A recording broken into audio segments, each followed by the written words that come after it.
So welcome back to Outdoors with the Morgans. We're in the what appears to be the middle of nowhere, northern Michigan. And this is going to be an entertaining video today and informative. We have Daryn here. Daryn, you want to tell me where we're at basically and what we're going to do today?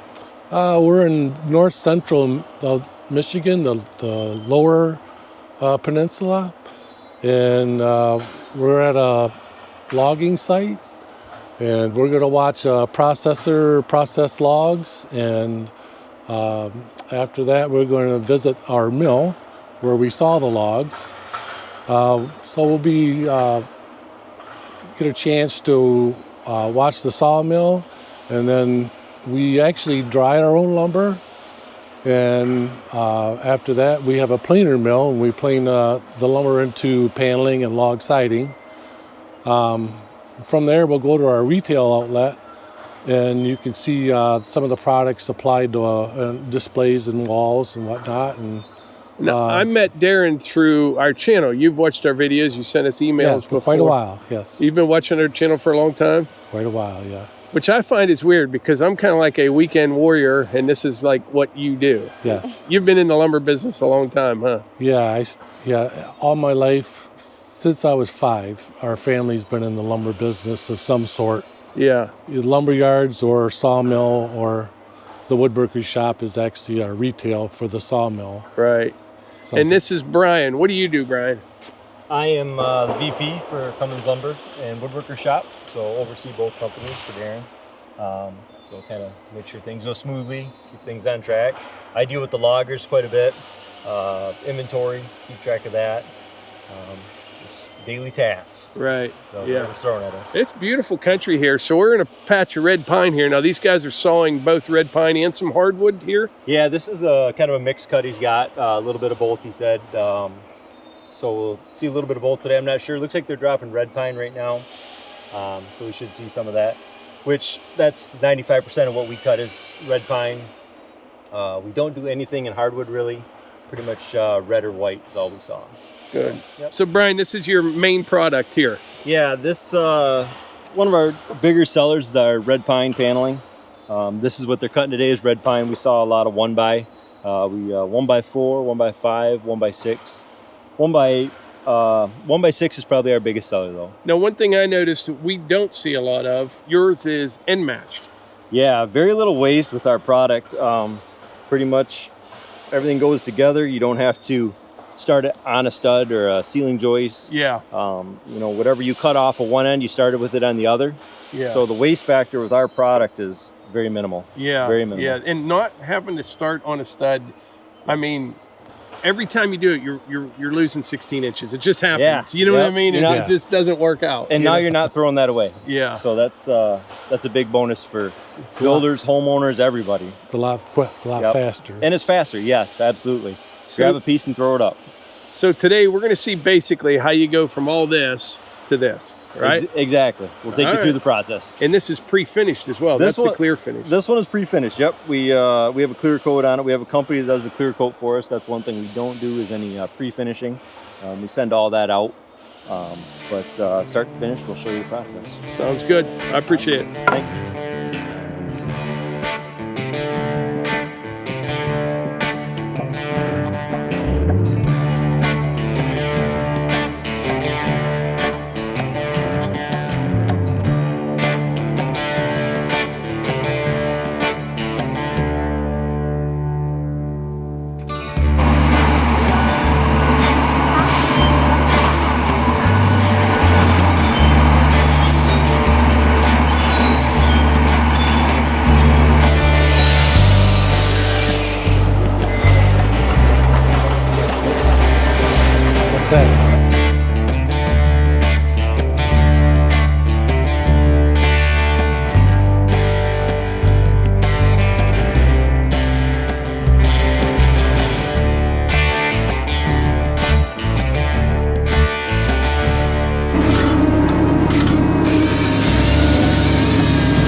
So Daryn, everything up here, you call it 100-inch wood, right? Yep. And I know driving up here, we saw a lot of piles along the roads and things, but back home, they haul pretty much everything in the other way on the truck, I should say. You know, tree length is how I buy wood, but everything here is basically cut to 100 inches. Not everything, but mostly, right? Most of it, yes. So in Michigan, trucks are allowed to gross 160,000 pounds, and they want to maximize what they can haul. Okay. And so the best way to fill that truck is with a 100-inch log. Most of the mills in our area are cutting hardwood for furniture and flooring grade. For instance, we buy 100-inch logs at our mill, and our mill is set up for specifically for a 100-inch log. We can cut 10 foot, that's it.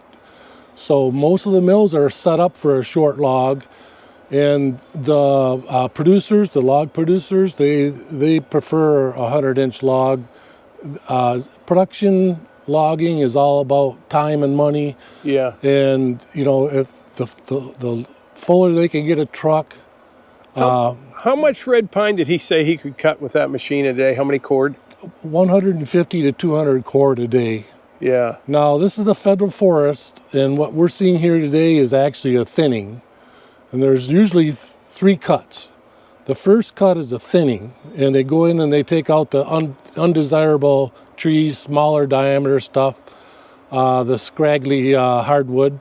And when you can kind of see, they've left what appears to be a small saw log at this point. Now, in 10 to 15 years, they'll come back in here again, and they'll take out the saw logs. And then maybe 10 to 15 years after that, they'll come back in and they'll actually, more than likely, would do a clear cut. Mm-hmm. And once they do a clear cut, they'll come in and reseed the forest with pines. Okay. They actually, it's federally managed, and the Forest Service takes care of that. They work with the Michigan DNR, but they'll come in, and after this is clear cut, it'll be completely replanted to either pine.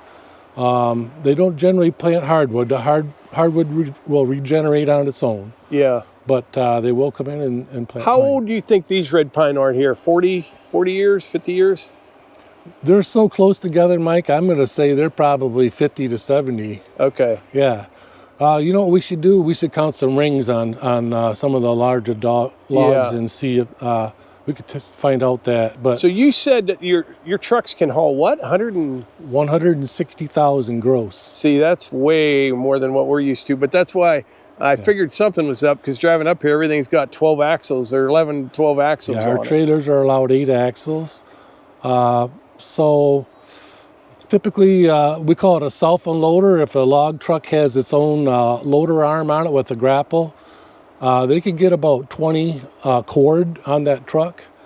If it's a straight trailer, no grapple, they can get 21, 22 cord on there. You can get a little more on there because you don't have the weight of the boom on the trailer. Right. But but most of the trucks that are in this area have a self-loader on them. So they can go in, load their own truck, go to the mill, unload their own truck.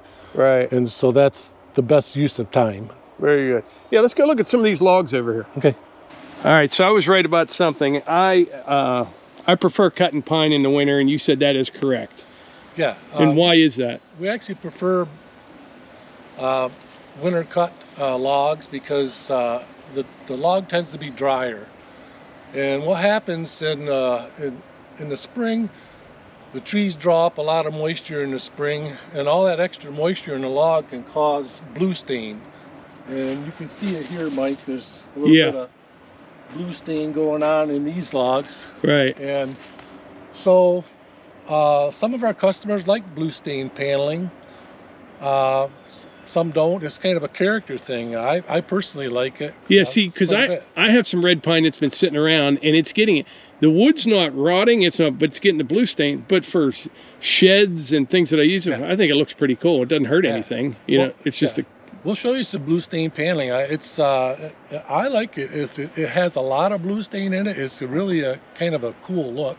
And you can saw down to 8-inch material? Yeah, we'll accept the log down to 8-inch, and we prefer right around like 16 to 22-inch log. Yeah. And we could take logs larger than that, but the larger the log, the bigger the knot. Surprisingly on these though, this got some really tight growth rings for red pine. Yeah, that's because the trees are so close together right now. They're getting these small growth rings because they're competing for light. Yeah. Competing for moisture. And now that they come through and thin this, the trees that are left are going to grow exponentially faster. You might start seeing some 1/4-inch rings instead of these because you got an 1/8 and down to 16th or 32nd here the last couple of years. Right. Yep. And so when we're looking at a red pine log, we want a live limb tree. Live limbs will leave you with a nice red knot. Okay. Any dead limbs on that tree is going to be a black knot. It's not as pretty, and also that black knot has a tendency it could fall out during the so red knots process. will stay tight and stay in place. Yes. Yeah, and that's the beauty of red pine is the red knots. Yeah, very cool. This is right up my alley. Being out here seeing this stuff, I'm telling you, this is unbelievable. Yeah, I could spend all day out here. I know. Yeah, it's really unique. All right, Brian. So we're at the sawmill now. Yep. Here's our sawmill location. Here's our maintenance shop here. Yep. Red building to our left is our sawmill. Our planer mill is here on the right. Okay. We'll probably start you with the process where we get the logs, debark them, and we'll run them into the mill from there. All right, let's look at that. All right, sounds good. So the first thing I noticed right off the bat, a lot of asphalt, a lot of pavement, and no mud. That's a beautiful thing in a sawmill. Yeah, that's huge. You know, cleaner job site, keeps the logs clean, dust down off of our wood so that goes through the planer shop. Less dirt on everything. Right. Keeps the knife sharp. So. Very nice. We're gonna head around the corner here where our debarker is. So we'll take you up top here in a second. Right now, Jason's loading the log deck. Pretty much usually keep between 200 and 400 cord of log on hand, somewhere in that range. Pretty much all red pine. Yeah. Larger diameter log. Yep. Well, you guys, that's a very clean operation. Yeah. Very neat and clean. We try to keep it that way. You know, fire hazard's a big thing with sawmills. Yeah. You know, we do. Yep. Well, there's some big pine logs down there. Yep. And we have a little band that we break some of the bigger ones down that we can't handle in the mill. Pretty much anything, like I said, 22 and under, we run through here. So. Can we go up top where when that's working? Yep. He's as soon as he gets that loaded, he'll probably come up and run some logs through the debarker here. So. Jason's our maintenance guy, does maintenance for us, kind of keeps things running. Today he's in the debarker, probably a little short-handed, so he's kind of stuck in here today, but he's going to run some logs through for us so we can see him. So this is the first step. After the logs come in, they're unloaded there. Yep. You stage a bunch of logs up top, run them through the debarker. Yep. And then they go right into the mill. Yep. So let's check it out. All right. You'll just want to stay kind of back. You can stay back up against the fence. Okay. We'll just have to stay so he can see the logs coming in and out away from the sides. I'll go back behind you here. Well, they're nice red pine logs.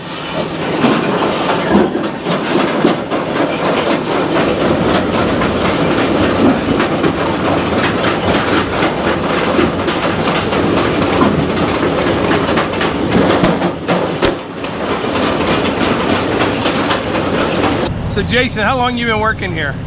Probably 18 years. And what all do you do here? Maintenance, fill in wherever I'm needed. Okay, yeah. So I run every nut and bolt in this mill. I've been here, yeah. Really? I've done maintenance for a lot of years here. If you guys are really cranking, like how many board feet are you producing a day? You know? 20,000. About 20,000? Okay. You watch our channel? Yes. I do. Yes. There's a lot of people from the Michigan area and stuff, and it seems like more northern, you know what I mean? Yeah. It's the same type of stuff that we have here. Right, yeah.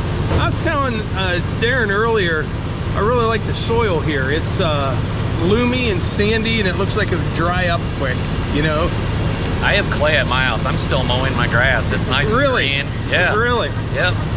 Everybody else's is brown and dead. Yeah, we had a real dry summer at home this year, real dry, but cool. Well, I appreciate it. It's nice meeting you. Nice meeting you.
All right, so in this building here, you're sawing it, stickering it. Yep. All your sawdust comes out, and your product goes into the kiln over there. How many feet can you dry at a time, and how long does it take? Depending on the time of year, basically.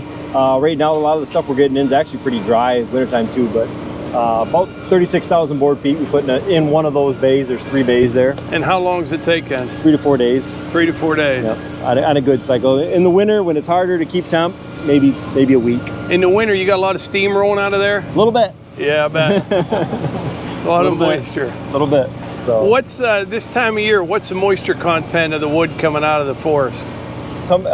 We checked it not that long ago. It was around 30. Around 30%. Yep, around 30. And then what do you get it down to, 9? Yeah, 6 to 8. 6 to 8?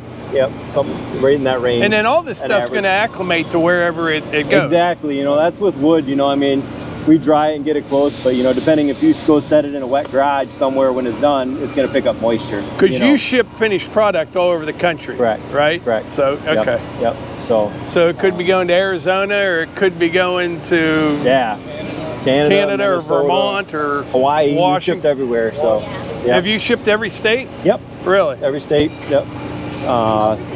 Overseas. Yep. How many feet are, like, I know you're, how many board feet do you think you ship a year or sell a year? Oh boy. I don't know. I'd have to. You haven't done the math? No, because there's so many different things that we make between paneling, siding, and timbers and different things that we make. I mean, it's a. And we'll see all that when we go to your retail location. Correct. We make a lot of the products here. You know, the paneling, the siding, that sort of thing. All the accessories are mainly made down there. What do you do with all your sawdust? Sawdust, we have a couple different. We do haul some over to a Rocco particle board plant. A lot of our sawdust is sold to a company that sells it for bedding, for horses, for turkeys, that sort of thing. Yeah. We have dry shavings that come out of our planer mill. That gets bagged. The company we sell that to, they bag a lot of that. So we have a turkey farms.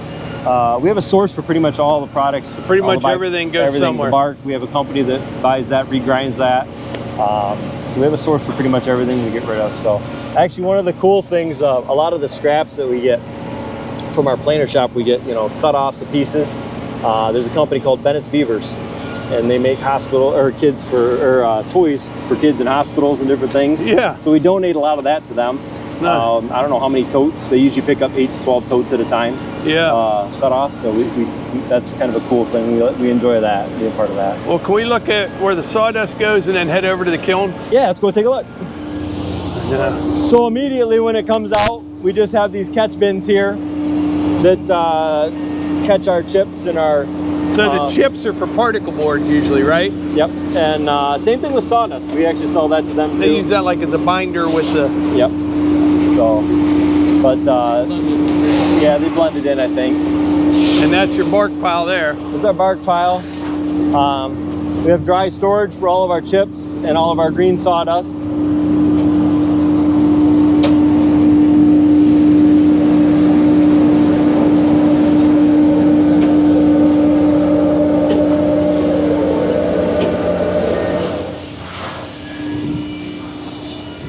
So typically, the semis that haul our chips, our semi, the 53-foot long trailer, and it holds about 124 yards of product, and that just the product alone can weigh up to 40 ton. Yeah. And so then that's we haul sawdust and we haul chips. Anything that goes to a dairy farm or those are hauled by someone else, not by us. Okay. We only haul our own. How many days of sawing would it take to fill this up with sawdust, you think? About a week. A week, you'd fill this building up? Yeah. Really? That's why we're thinking about going to a bandsaw. It's actually there'll be more lumber and less sawdust. Right. So thinner kerf. Very nice. Want to go look at the kilns? Sure. Mike, this is a tilt bucket. A what bucket? Our truck is so high, it's 13.6. Yeah. So the loader takes it up there, and then the bucket tips forward. Okay. It's the only way you can load it. But we also have a ramp, so you can load a semi with that loader, with that bucket on it. Yeah. But we like to load right here, right next to the bins. Yeah. So we use a tip bucket. So this is interesting here. You see these big hunks of concrete here? They weigh down their lifts of lumber with this. Some additional work, but I'm sure it has a real big return on you. Yeah, anything over 7% waste and you're losing money. Okay. We don't like anything over 7% waste when it goes through our planer mill. Right. So if we can keep it flatter and not cupping and not warping, this is well worth it. Yeah. Yeah, so you just pile up all your lifts, set one of those on top of it, and fire up the kiln. Yeah. What powers your kiln? I think the boilers are, I think they're 200 horse. We'll have to ask Brian for sure. Okay. But there's two in there, and we alternate boilers. That way we got a backup boiler. We're not overworking one boiler. Right. So, yeah, originally this was 2-bay kiln, and then we added a third bay. And then maybe later we can show you our small kiln, which was the original kiln, and those were hand built. Okay. Well, all these axles on trucks, you spend a lot on tires in this state. Yes, we do. Yeah. Nobody wants ball of tires in this state. Yeah.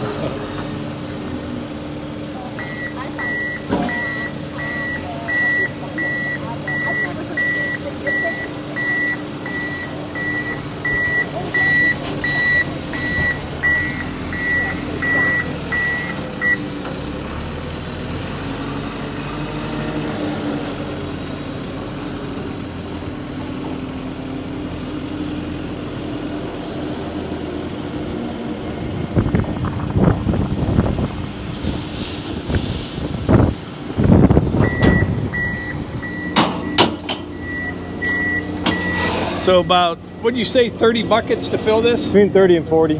Between 30 to 40 buckets to fill this. We'll get a shot of him dumping the next one in here.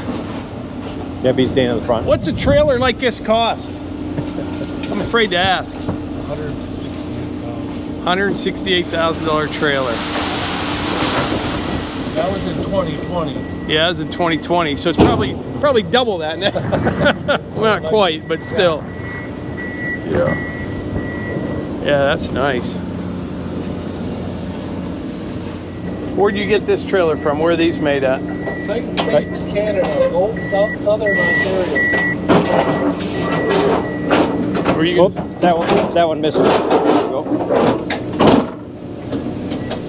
All right, so the lumber comes out of the kiln and then over into the dry barn. Right, Daryn? That's what you call that, dry barn? Yep, we call it dry barn, and that's where it stays. Thanks, Roger. We're all good.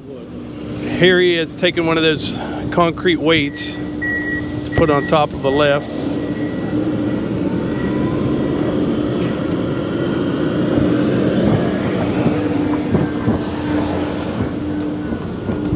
So we're in the dry barn now, and I was asking your dad, everything you saw 4/4 is 1 inch, and your finished product is 3/4 of an inch, right? Correct. And then what all, man, there's a lot of, how many feet of lumber do you think you have in here? A lot. A lot. It's pretty full right now. Yeah, we have anywhere from, 1 by 2 by 3 by 4 by to timbers. We run some timbers through. We have a big planer that we run those through for different things, S4S or corner systems. Now, when you're drying in the kiln, do you have to do like 1 load of timbers? Yeah. And then 1 load of 4/4? Yeah. You can't mix and match those. Not really. Just to keep them consistent. Yeah. So, and white pine dries different than red pine, different kiln schedules, that sort of thing. So. Very nice. Yeah. We can run down the aisles real quick, and we'll go into the. Actually have pockets of moisture, and 3/4 of the board can be perfect, and 1/4 of it will be too moist. Yeah. Yeah. White pine's tricky. It's tricky. Yep. Shoo. How long ago do you think, ballpark, this lumber was in tree form? Oh, in tree forms, by probably, I would say that was probably June, early June. Okay. Sometime probably. So we try to date them. So we rotate everything, obviously. Yeah. You want some clear, Mike? We'll sell you all clear. Yeah, we got a bunch of clear lumber if you need it. Do you? Oh yeah. We don't want clear. We don't. Not. Yep. Yeah.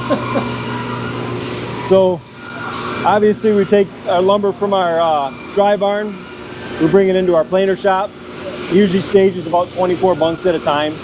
A couple days or day worth depending on what we're running. Right now it looks like we're in 6-inch paneling. So that's what we looked at earlier, so it'd be a good thing to take a look at that.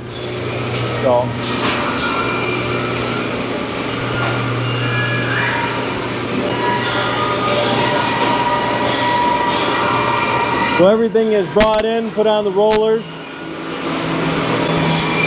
and sent to the in-feed. We might come around this other way, Mike. You might get a better look over here.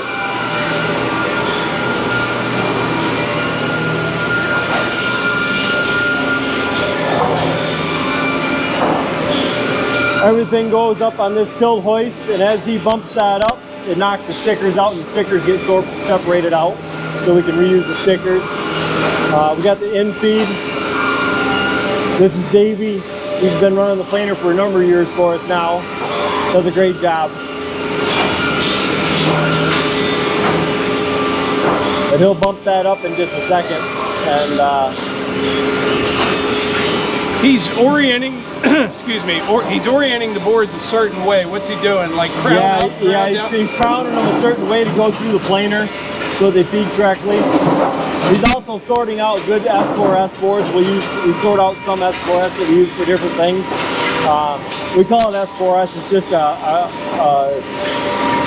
stock that we sort out for trims and different things like that. It's not been S4S yet, so.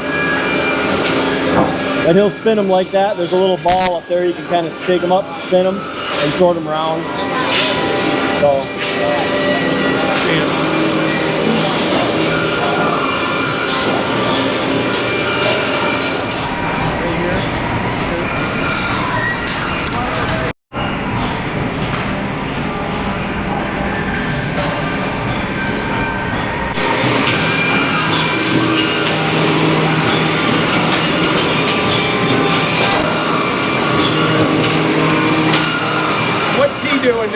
So he's defecting the lumber. Any bad knots, holes, things like that, we chop that piece out. And with our end match system, we have less weight. Yeah. Because it doesn't have to be a full 8-footer. It's end matched after that. Obviously on the full 8-footers, he squares the ends. As they go through the end matcher, there's another knife that squares them up, another blade that squares them up. A lot of responsibility with that man right there. Yep, there is. And we have a guy on the other side, he's also looking for defects as he's stacking lumber. Yeah. So it's two-part. And a lot of times we have 4 guys up here. Right now we're running with 2. So it really gets going when we get 4 guys going up here on the line. So you guys are pretty good. But as it comes out of the molder, it just speeds up the line and they go from there.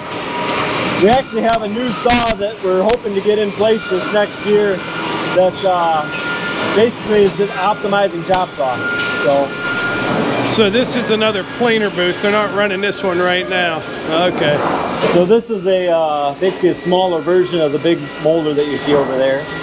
Yep. We run most of our trims and stuff through here. It's hand fed instead of has the power in feed on it. Right. Right now we're running just a small cove molding through it. So. Very cool. Where are these machines made, do you know? I believe they're made in Germany. So in here we make a lot of our bigger timbers. We make some of our corner systems. As you see on the cart, we got some, can't see over there, 6x6 it looks like. Yeah. These were just S4S'ing. They use them for different things down at our planer shop, at our custom shop at the woodworker shop. What are we looking at here? These are like setup pieces that we've used in the past, but this would be a sample of like our vertical corner. So these are like setup pieces. They're not true yet. Right. They're adjusting or doing stuff as they're setting them up. But yeah, this would be like our vertical corner system. We can show you a little bit more of that when we get to the woodworker shop. A lot of the 6x6s we use for like newel posts or gluing up beams, different things like that. Yep. So these are all the cutters for the molders in here? Yep.